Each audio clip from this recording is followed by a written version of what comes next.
আসসালামু আলাইকুম সুপ্রিয় দেশবাসী। আজ 20 জানুয়ারি 2025। আজ আওয়ামী লীগের আকাশে ট্রাম্প চাঁদ দেখা দিয়েছে। মুসলমানরা যেরকম রোজার শেষে চাঁদ দেখলে ঈদের আনন্দ অনুভব করে, ঠিক আজকে ট্রাম্পের শপথের পর আওয়ামী লীগের ঈদ আনন্দ শুরু হয়ে যাবে। এটা হচ্ছে ট্রাম্প চাঁদ, কারণ তারা ট্রাম্প লীগের সদস্য হয়ে গেছে। আওয়ামী লীগ এখন বিলুপ্তির পথে। তারা ট্রাম্পের দিকে চেয়ে আছে।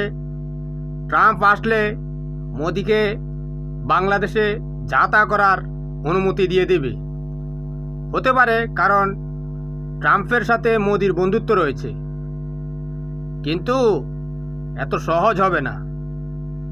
আপনাদের নেত্রী চন্দ্র হাসিনা বর্ডার ক্রস করে পালিয়ে গেছে, এখানে প্রতিষ্ঠিত হতে